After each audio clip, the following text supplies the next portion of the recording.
I got a telephone call the other day from the Nisga'a Tribal Council, from one of their friends in Victoria. Wanted to know why somebody like myself, who covers the province of BC fairly much like a blanket, seems to concentrate entirely on the populated areas. We do the best we can. But fortunately, here this morning, I've got Jimmy Gosnell, whom I first met a long while ago, who is the president of the Nisga'a Tribal Council from Nisga'a, BC. And I have with him Nelson Leeson, the executive coordinator. Even Indian tribal councils have got these fancy bureaucratic names nowadays, Nelson. And Jimmy, you want a chance to say your piece about what you regard as an invasion of your lands. Oh, definitely. Tell me about it, because what I know about it, you can put in the back of my pinky. Okay, first of all, I think you know this international giant known as AMEX Mining Company. Yes. Yes, well, they just walked into Arley's Arms some 6 years ago, 74, commenced a study, or supposedly study, which we weren't aware of until about 6 months ago. And then they announced to us in November last year, to our council in Terrace last year, about the proposed operations, AMEX. AMEX, yeah. And then we discovered then that they had done a supposedly study of the inlet. This is the head of Observatory Inlet. The Observatory Inlet has two arms in it, Alice Arm and Hastings Arm, for your information. Since you don't know too much about British Columbia, so I may as well tell you exactly where it is. You're not quite joking. It's 150 miles north of Prince Rupert. It's right on about close to the Alaska border, not too far from Alaska. And what are AMEX now? What are AMEX planning to do there? Well, they planning to, first of all, they reopened the existing mine there, or small mine. But the point, what we're concerned about is their proposed dumping into the inlet. They're going to dump the tailings, mine tailings, into the inlet. And according to their study, they tell us that this inlet will contain the tailings. And we say it cannot. This is where the argument is. They're telling us their studies indicate that. We've looked at their studies. We've now hired 3 scientists to do an overview of that study. And they tell us that it's a very questionable study. All right, down here on the coast, Nelson and Jimmy, we probably saw something in the paper. The AMEX, giant multinational corporation, is proposing a big mining operation in Observatory, at the head of Observatory Inlet. That's correct. And they're going to pour so many hundreds of millions of tons of tailings into what leads to the ocean. Is that right? That's correct. And we look at it and we say, oh, good. Mining stocks will go up. There'll be a lot of people who are unemployed down here will get jobs in the mine up there. Right? That's what we say. That's what everybody else thinks, you know. And that's what you people used to think too at one time, was it not? Well, we have no quarrel with the operation, really. What we're quarreling about is about the tailings being dumped in a jack. If you put it this way, supposing the same marine company proposed to put the dumping in and Barrett Inlet right here in Vancouver, what would stop you do? them. We'd stop them. Well, that's exactly what we're doing. You don't mind the operation of the mine, but it's the dumping into the inlet. The damage of the environment could be forever. Now, what stage is this at? Have they got pollution control or environmental approval yet? Oh, definitely. They have? Yes, both federal and provincial government have given their blessing to this proposed operation. Nelson, were you people consulted at all about this, the environmental or pollution permission? No, we weren't. As our president mentioned, in November of '79, they asked to meet with the Nisga'a Tribal Council in Terrace, which we did. And we were asking them just what they were prepared to offer us in the line of employment and what have you. And they almost just shunned us away. They said, if you qualify, and none of our people have mined before. And in other words, the union membership down here would be closed to your people unless they need permit workers for casual labor up at the mine. They didn't even offer us that. They offered us nothing. How many jobs? The access to the sea, they call it, you know. Yeah, they put a road in there and they said they'd give us access to the sea. Were these Canadian officials of Amex or American officials? Well, the American, I believe, well, they're international, really. This is an international giant we're talking about. You know, they're operating all over the world, in Africa, Australia, you name it. You know. Okay, I hate to ask the next question. I remember the Nisga's were the first people, apparently, to win a step in the direction to own their tribal lands. Remember when Berger acted for you? Yes. Did you win a decision involving the ownership of the Nisga'a tribal lands? As far as we were concerned, yes, we still own the land. Our title has never been extinguished. As a matter of fact, no one has any evidence of our title being extinguished at this moment. You never signed a treaty at any time? No way. Well, have you... I mean, we all had a good little giggle at the Fort Nelson band giving $5 million to the lawyer on the $100 billion settlement. That's beside the point. Are you close to a settlement? Are you going to sell the land Oh, to the federal government if they give you the money? Not. We say the Nisga'a land is not for sale. But you want money from them. What do you want the money for? We want to be part and parcel of any operation within that land. Would Amex be within that land? Oh, yes, Well, definitely. they're within that land. Like we said, Lord, you take Tree Farm License number 1, Camsell, for a moment. We have no say in Camsell. We have no say in Amex. We have no say in nothing, period. It's on your land, It's on our land. without permission. Without permission, our permission. And Berger supported you, or Berger got you a decision of some kind. Well, 4-3 on a decision, yeah. technicality. It was a split decision. Jimmy Gosnell, when was it we met the last time? Oh, this is during the first hearing here in Vancouver. 1969, I believe it was. It's a Supreme Court of British Columbia. Yeah. You were still in the radio business. at In that time. weird place in the Georgia Hotel or Yeah, something. yeah. Jimmy Gosnell, President, Nisga'a Tribal Council. Nelson Leeson, Executive Coordinator. After the break.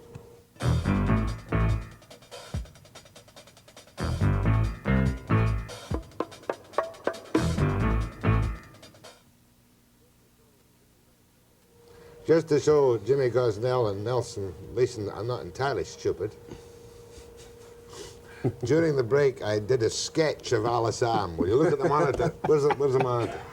Let's see it. How long will it take? Oh, I can't see it. I've just done this sketch and we can't show it. Will you line it up and we'll show it as soon as you can? Now, I just want to get a couple of things straight. There it is. See the sketch I did during? Yeah, Is that all right? Close to it. Close enough, I think. Close enough. Should be a little further north. No, that's just about it. Well, that's Alice Am. Are you telling me, Nelson Leeson, just to confirm what Jimmy Gosnell said, that the provincial government and the federal government gave the blessings to this giant operation without even giving a nod in your direction? Exactly. No consultation whatsoever. No consideration. I mean, they must still think us Indians are in the 20s where we didn't care and there was enough land to pass out to people. Like, it's the area of the north they have to develop. So they're just marching in and doing it. But what do you have to do before you have jurisdiction over the use of what you tell me, and I'm not going to call you a liar, is your land? What do you have to do before you can accept the clout of ownership?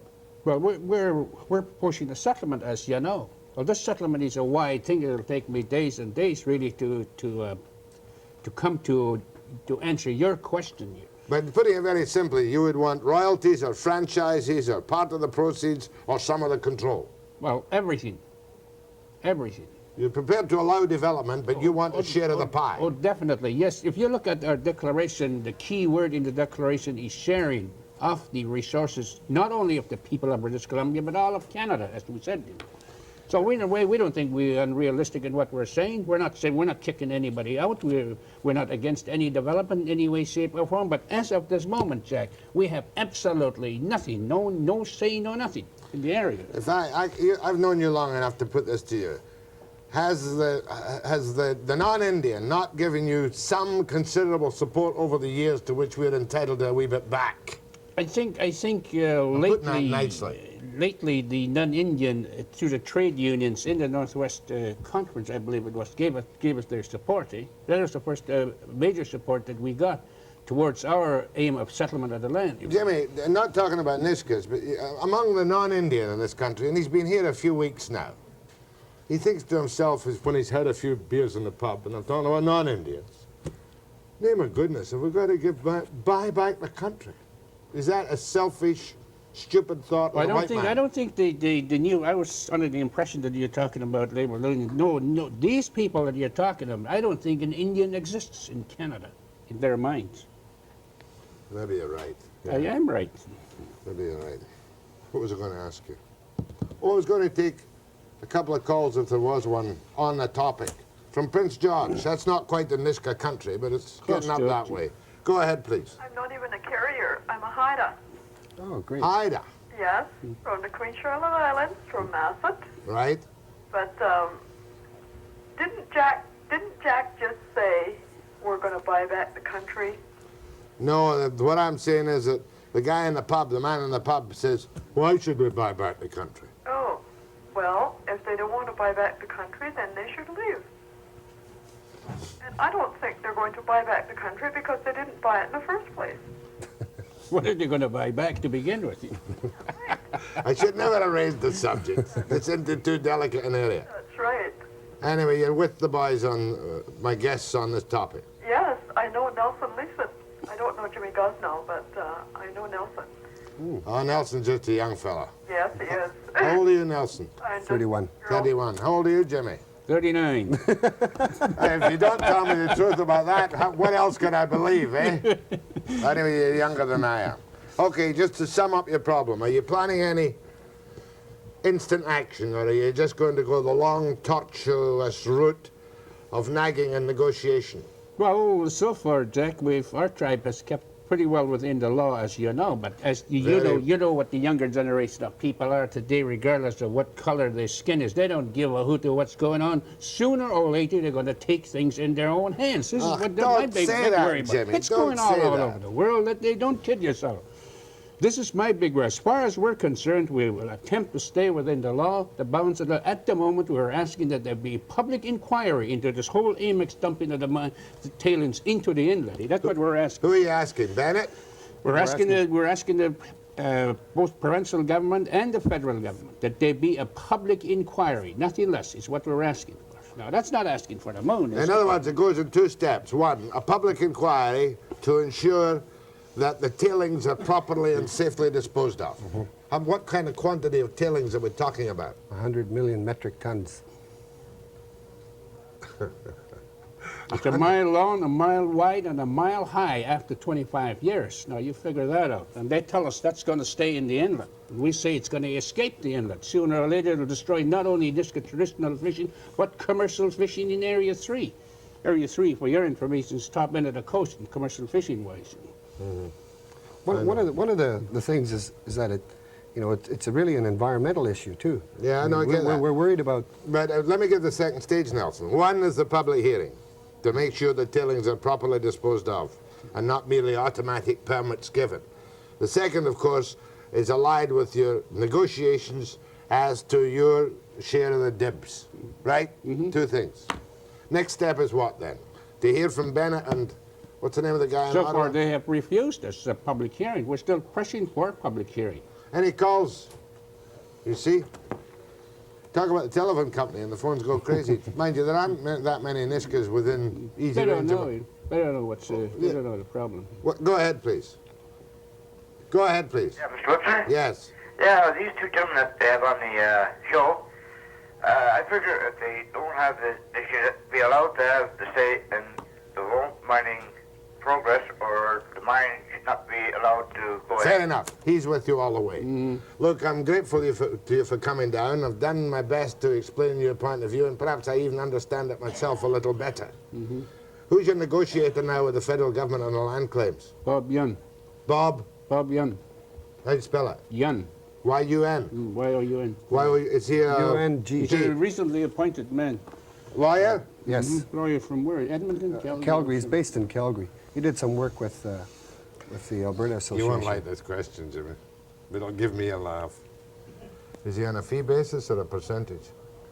I wouldn't know. As far as we're concerned, he was hired by the federal government, so you ask Trudeau that. Oh, they hired him on No, your they behalf hired- to they act as your hired- negotiator. It's Fair hired enough. for the federal government. We're negotiating on our own. Good. You live in Terrace or New Ianch? New Ianch.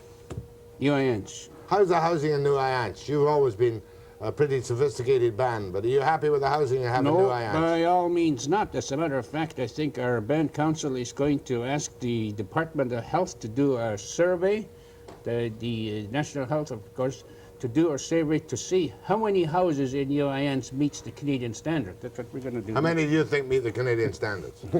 Probably about 10%. You've got running water. Silly question, but I must ask it. Yes, Electricity, yes, but very low standard housing. right. Sewage, yeah, we have sewage and all that. But when you talk about standards in housing, you got to really know what you're talking about. So we're going to ask the National Health and Welfare people to do the survey, and then we'll know where we're at. I'm very grateful to James Gosnell, President of the Nisga'a Tribal Council, and Nelson Leeson, the Executive Coordinator. Thanks, gentlemen. Thank you, next, Dick. next, just a minute, next. Next, Jess Suckamore of Kmart after the break.